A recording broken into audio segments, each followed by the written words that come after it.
This is the moment that a police officer was filmed being pulled to the ground and beaten at the US Capitol on January 6th. A tall, shaggy-haired man wearing a camouflage-style coat can be seen carrying a flagpole bearing the US flag and smashing it repeatedly down into the space where the police officer had just been dragged. I was reporting outside the US Capitol on January 6th, and I've discovered that I spoke to this man in the minutes after he allegedly beat the policeman on the ground.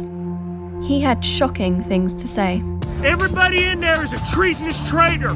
Death is the remedy. It is the only remedy they get. The man is now being sought by detectives and federal charges are pending against him. I've also identified the police officer who was attacked.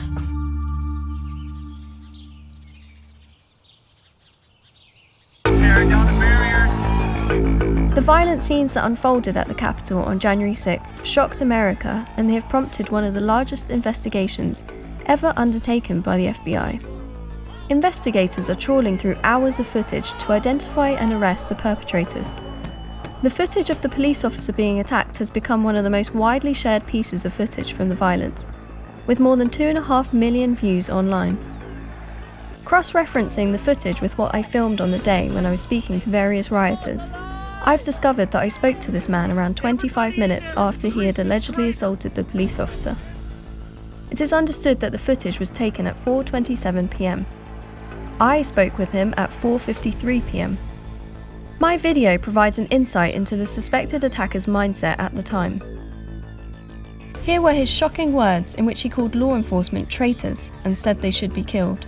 That entire building is filled with treasonous traitors. Yes, sir! Death is the only remedy for what's in that building. Well, you let's need to stand up and you need to scrap.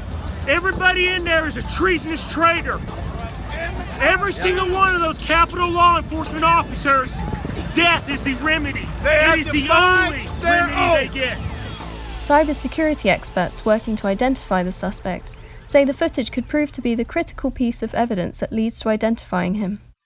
Through my reporting, I've also been able to identify the police officer who was assaulted.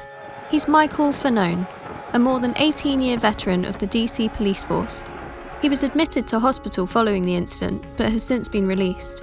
Washington, D.C.'s Metropolitan Police Department said federal charges were pending against the individual relating to the insurrection at the Capitol and an assault on a police officer. Officials have offered a $1,000 reward for information that leads to the arrest and indictment of the individual responsible for the attack.